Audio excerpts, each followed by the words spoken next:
Oke, selamat malam teman-teman semuanya. Ketemu lagi dengan saya, Surya Messenger Investment. Oke teman-teman, hari ini tanggal 1 November 2023 dan kita mendapati IHSG hari ini closing 1,63. Penyebab kenapa IHSG ambruk min 1,63, 1,63% teman-teman, coba supportnya dan apakah ada saham-saham pilihan akan saya bahas di video kali ini.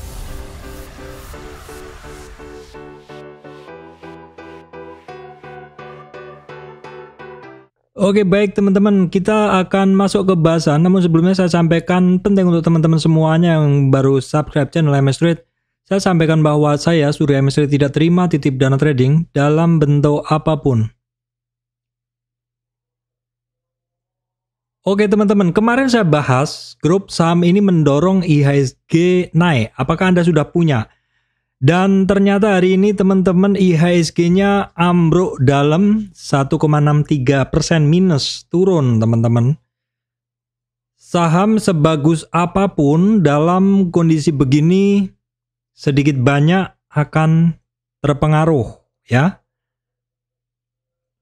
Oke, kita lihat kondisi dari IHSG seperti ini ya.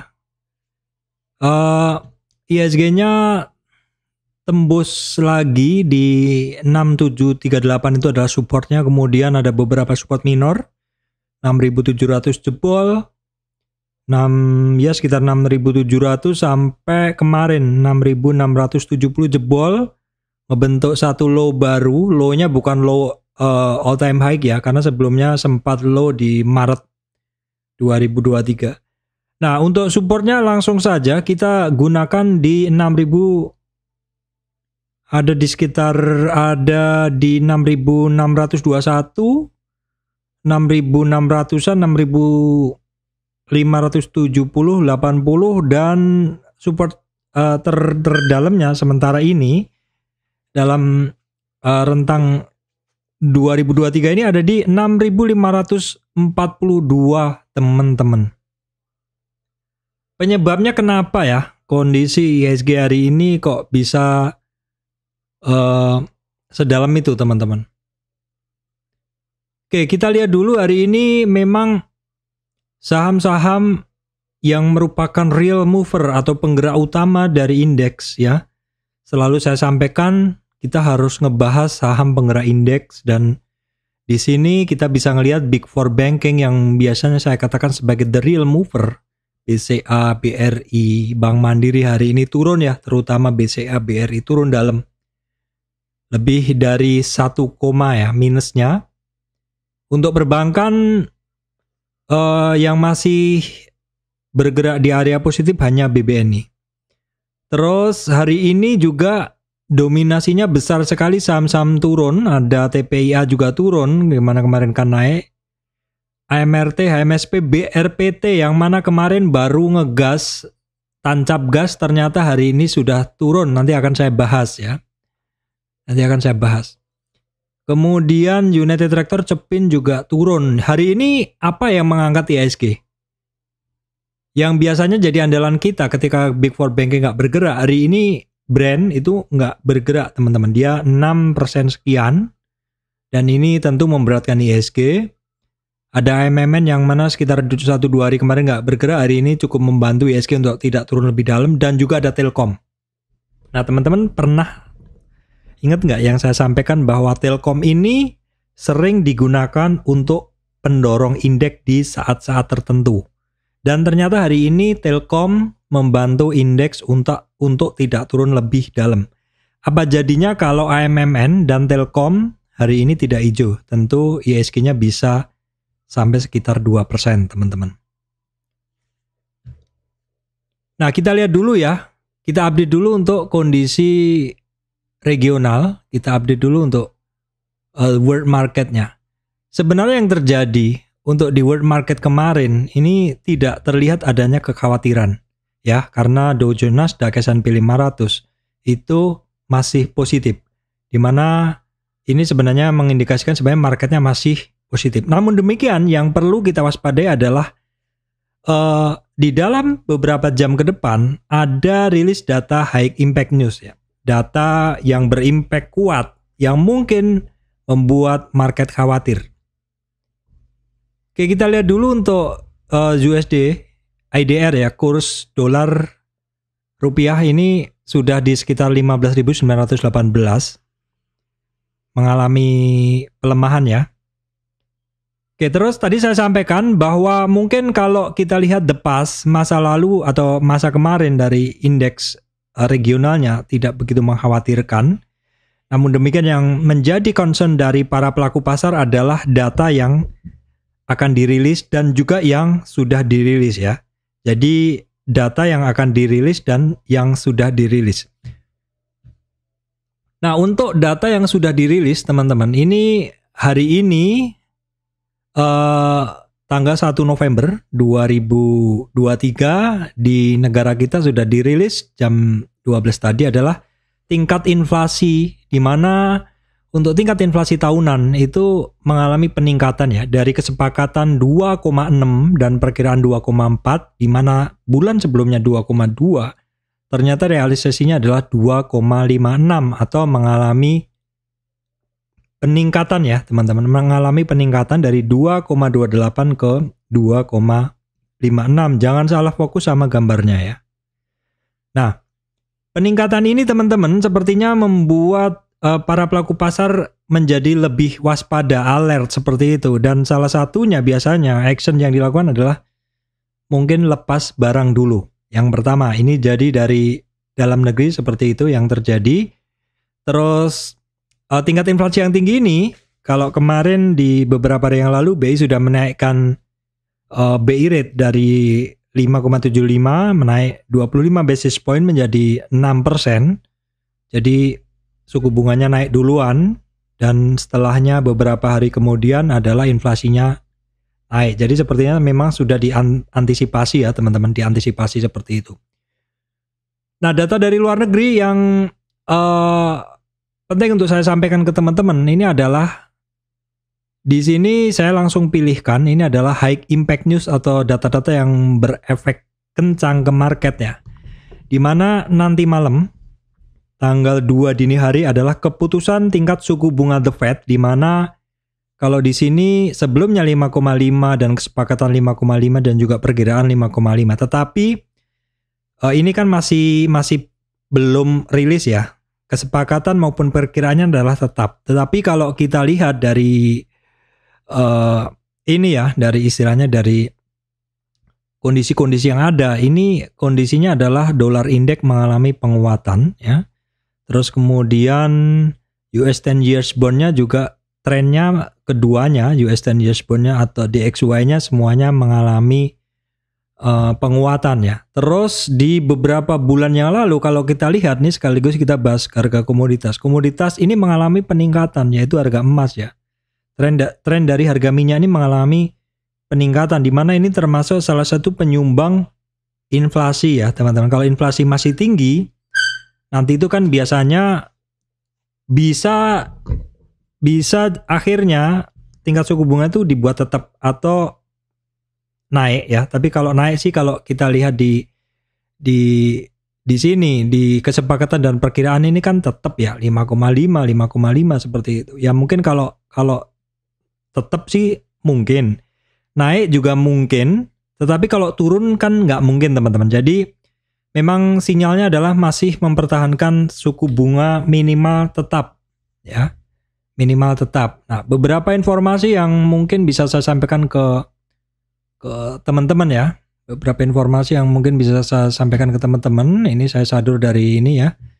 Oke, sebentar saya bukakan catatan saya dulu ya untuk di sini. Nah, di sini beberapa hal yang saya sampaikan adalah The Fed masih akan mengumumkan kebijakan moneternya pada Rabu waktu Amerika Serikat atau Kamis dini hari ya. Di mana hari ini adalah Rabu ya, Kamis dini hari berarti nanti malam. Data terbaru yang kemarin ya menunjukkan bahwa ekonomi Amerika itu masih melaju kencang sehingga inflasi diproyeksikan memang masih sulit melandai ya. Kondisi inilah yang membuat pasar berekspektasi bahwa The Fed mungkin masih akan menjaga rate di tingkat yang tinggi atau mungkin malah menaikkan, kira-kira begitu. Nah, terus kemudian ini kaitannya adalah komoditas ya. Komoditas kaitannya saya sampaikan adalah terkait harga emas. Teman-teman, di sini harga emas adalah salah satu komoditas yang saat ini paling kinclong dibanding yang lain. Sebenarnya untuk crude oil juga memang naik, tapi sudah mengalami pelemahan. Nah, di sini yang masih meningkat sangat kuat adalah emas ya. Nah, emas di sini dikatakan ya, untuk emas dikatakan di sini adalah harga emas masih bisa bergerak menguat selama geopolitik masih belum stabil ya, konflik Timur Tengah masih belum stabil.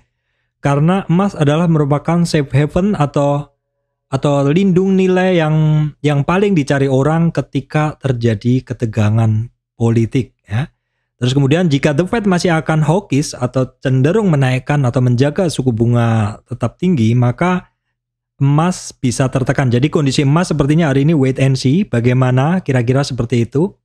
Terus kemudian kebijakan yang cenderung menjaga suku bunga tinggi akan melambungkan nilai dolar AS dan US Treasury ya teman-teman. Jadi imbal hasil dari investasi di dolar dan US Treasury itu lebih menarik menurut orang-orang karena imbal hasilnya lebih tinggi daripada dimasukkan ke saham. Jadi simpelnya orang akan keluar dari saham ya, dari imbal hasil dolar tinggi ya, DXY-nya tinggi. Ini kan dolar indeksnya ini cenderung tinggi lagi nih, ya kan? Kemudian US 10 years-nya juga cenderung tinggi. Ini adalah kondisi dari masih hawkish-nya The Fed tadi ya, menjaga suku bunga masih tinggi, USD-nya masih tinggi, DXY dolar indeks masih tinggi. Semuanya itu membuat pasar saham bisa masih tertekan seperti itu. Terus kemudian teman-teman silahkan update sendiri, kondisi konflik Timur Tengah juga masih jalan ya. Harga minyak masih dimungkinkan juga berfluktuasi, seperti itu emas juga masih berfluktuasi. Tetapi sekali lagi ini tentu semua masih pada menunggu kondisi rilis suku bunga ini mau seperti apa. Jadi ketika kondisi itu tidak memberikan kejelasan, teman-teman. Ketika kondisi itu tidak memberikan kejelasan, biasanya orang yang pegang barang itu, dia biasanya akan jual barang dulu, teman-teman. Masalah besok beli lagi, tidak masalah. Yang penting, karena kondisi tidak pasti ini, lepas dulu, besok cover lagi. Kira-kira seperti itu ya. Lebih adem, lebih tenang ketika nggak pegang barang, ketika masih menunggu rilis data high impact news ya. Itu tadi ya, yaitu data keputusan tingkat suku bunga The Fed. Oke, itu kita nantikan bareng-bareng nanti ya. Terus kemudian ada lagi yang mau saya sampaikan tadi, coba saya tuntaskan dulu. Kebijakan hawkish atau masih tingginya tingkat suku bunga akan melambungkan nilai dolar AS serta imbal hasil treasury. Ya, penguatan dolar AS membuat emas semakin sulit dibeli. Nah, ini jadi berkebalikan. Nanti seandainya dolar AS masih menguat, kemungkinan harga emasnya bisa turun. Tetapi sekali lagi teman-teman, bahwa harga emas ini tidak dipengaruhi hanya dari imbal hasil USD, tetapi juga dari masih belum stabilnya geopolitik Timur Tengah ya, kira-kira seperti itu. Terus kemudian ini sedikit catatan, kenaikan atau rate, masih tingginya rate di USD ya, seperti itu. Ini membuat imbal hasil treasury lebih menarik daripada emas ya.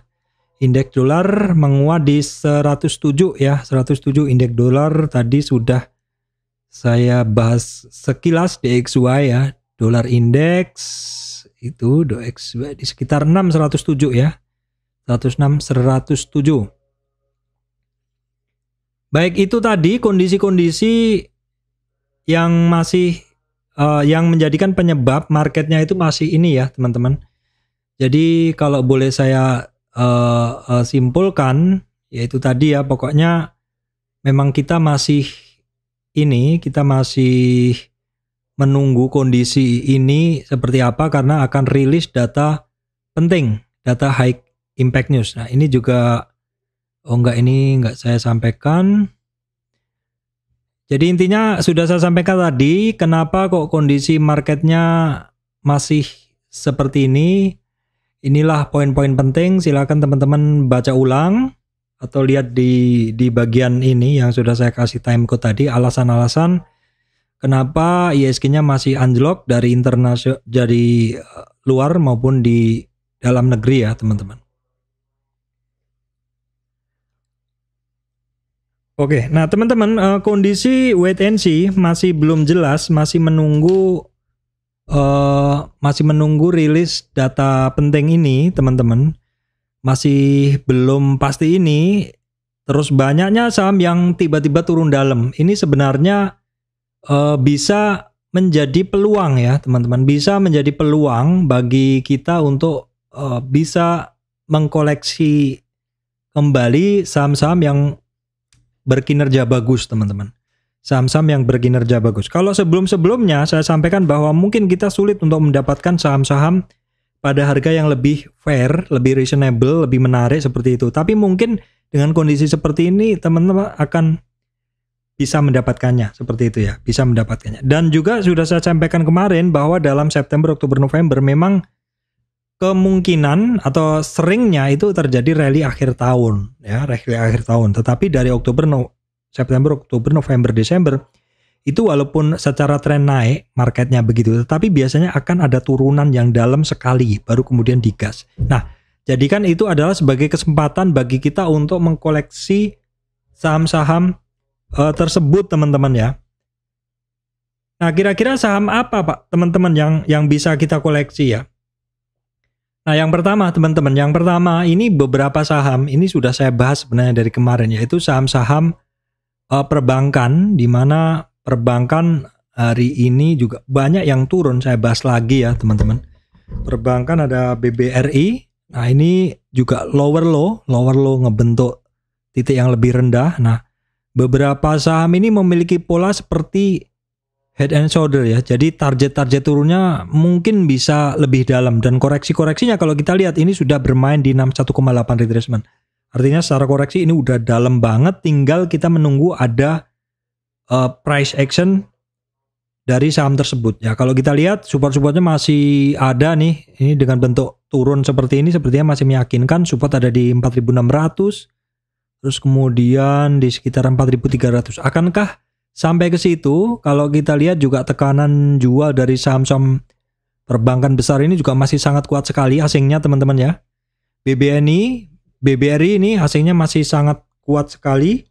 Kemudian BBNI sendiri masih bagus ya. Satu-satunya perbankan yang secara asing masih masuk BBNI. Jadi ini bisa menjadikan teman-teman catat aja bahwa BBNI secara asing masih banyak masuk. BMRI teman-teman ini asingnya juga masih keluar. BBCA asingnya juga masih tebal keluar ya. Jadi oke, saya ini dulu. Saya inikan dulu ya teman-teman. Sebentar saya cekkan dulu.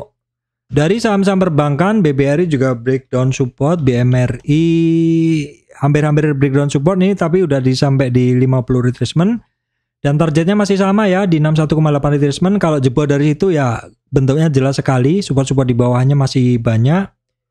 Kemudian BBCA juga sama ya, ini barang juga kalau kita lihat juga support-supportnya di bawah masih banyak ya. BBNI, nah ini BBNI oke turun juga, dan ini sebenarnya bentuknya juga sama ya, banyak. Ini kemarin ya, kalau BBNI kemarin udah sampai target sih. Tapi kalau misalkan marketnya nanti malam ternyata berimpact jelek ke market, ini bisa besok turun ya teman-teman. Jadi kita tunggu bareng-bareng saja teman-teman. Baik, kemudian saham yang kemarin baru ngegas teman-teman, ternyata hari ini turun ya. Ini BRPT. Ini sebenarnya kondisi dari BRPT ini kemarin sudah saya sampaikan teman-teman. Kondisi dari BRPT ini kemarin sudah saya sampaikan ya. Di sini udah saya sampaikan di Telegram saya kemarin ya. BRPT ini Telegram yang saya sampaikan kemarin teman-teman di BRPT ya. Nah, ini saya sampaikan sehari sebelumnya pada saat saya masuk ke BRPT ya. BRPT di mana ya? Di atas kayaknya. Pokoknya intinya nah ini. BRPT mana ya teman-teman? Pokoknya saya sampaikan bahwa BRPT itu dia rebound dari dasar, ada beberapa resistan. Nah ini yang setelah dia naik ya. Jadi saya ngebahasnya BRPT itu memang sebelum naik ya. Jadi teman-teman jangan bilang saya nggak bahas ini, karena memang sebelumnya saya udah bahas nih BRPT. Coba saya cari bahasan terkait BRPT. Mana ya? Cukup jauh BRPT teman-teman. Aduh, lama sekali kalau saya cari nanti. Intinya BRPT itu ketika dia naik, kemarin saya udah warning ke teman-teman, kemungkinan terjadinya ini, saya apa istilahnya, resistan volume ya. Kemungkinan terjadinya resistan volume. Nah, ini memang target dari kenaikan si BRPT. Ini memang target kenaikan BRPT bisa sampai 1200, 1150, 1200-an karena itu 50 retracement. 1210, 1245. Namun demikian saya warning juga ke teman-teman bahwa ini barang memungkinkan yang adanya resistan volume. Nah, di sini. Di sini saya sampaikan bahwa terjadi selling di area supply.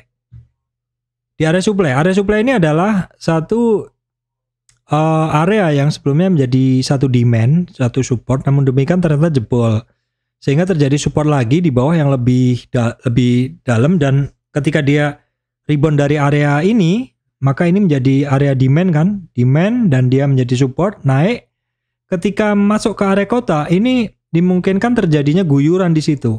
Terutama ketika kondisi marketnya nggak mendukung, yang mungkin sebenarnya orang-orang udah pada pegang di sini, tenang pegang, tapi ternyata tiba-tiba marketnya nggak bagus, orang langsung akan buang dulu. Nah, itulah yang terjadi di BRPT ya, itu yang terjadi di BRPT, dan langsung kita lihat efeknya ke BRPT adalah dia mengalami tekanan jual yang kuat. Ya, ini ya, harganya langsung kembali lagi ke supportnya ya teman-teman. Supportnya di sekitar 1020-an ya, 20, 61,8 retracement. Nah, kita bisa ngelihat dulu nih, turunnya dalam BRPT. Kita cek BRPT. Ternyata untuk BRPT, average-nya masih di 1078. Artinya apa? Artinya ini menjelang closing, banyak yang jualan sepertinya. AC-nya kita intip dulu, AC-nya juga keluar hari ini. Dan hari ini volumenya besar, teman-teman. Ini mungkin harus lebih hati-hati lagi. Kalau besok marketnya nggak begitu bagus, mungkin ini bisa bermain di bawah 1000 lagi, teman-teman. Untuk BRPT, kemudian kita mungkin bisa cek kondisi dari intraday-nya dari BRPT. Nah, ini tekanan jualnya memang cukup berat ya hari ini, di mana 64% adalah seller melakukan jualan ya.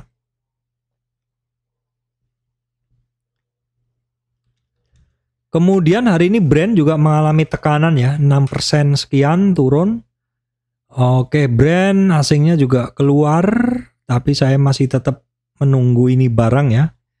Kondisi Brent masih ada tekanan jual, tekanan pasti masih ada sih. Nah, ini di jelang sesi 2 memang banyak sekali tekanannya, tekanan jual. Nah, kita bisa ngelihat teman-teman closing di 4.200-an dan average harganya dia masih di 4.457. Jadi sepertinya memang masih banyak yang pegang di harga atas, teman-teman ya, untuk brand ini, teman-teman. Nah, kemudian TPIA average di 2.970, ini sedikit aja, ini juga mengalami tekanan jual. Untuk TPIA kita cek dulu, untuk TPIA kita cek dulu. Oke, TPIA ini volumenya cukup besar, asingnya tapi masih masuk ya untuk TPIA, teman-teman. Oke, TPIA. Nah, TPIA ya juga sama mengalami tekanan. Ini barang teman-teman bisa perhatikan ya, ini masih naik banget seperti itu. Barang sebagus apapun ketika mengalami kondisi market yang nggak bagus, dia pasti akan tertekan, teman-teman. Pasti akan mengalami tekanan. Kemudian kita cek TKIM, INKP, ini sepertinya seperti gambaran saya ya. Head and shoulder targetnya masih ada support-supportnya yang di bawah ya. Ini support-support terdekatnya ada di sekitar 6.452. TKIM, INKP sama, ini ada supportnya di sekitar sini 78 retracement, dia itu di 7.952. Kita cek dulu untuk TPIA, TKIM asingnya masih masuk ya hari ini. INKP asingnya banyak jualan hari ini.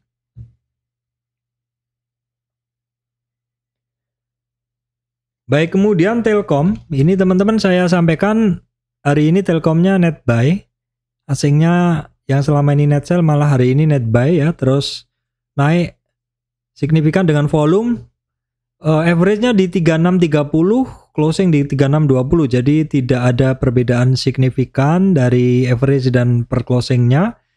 Nah, untuk Telkom, teman-teman yang sering ikutin channel saya tentu tahu ini barang bisa digunakan sewaktu-waktu sebagai penggerak indeks. Kenapa? Karena posisinya di nomor 7, di mana di atasnya ada AMMN dan brand, di mana brand hari ini nggak bergerak dan karena sudah memang sering banget bergerak.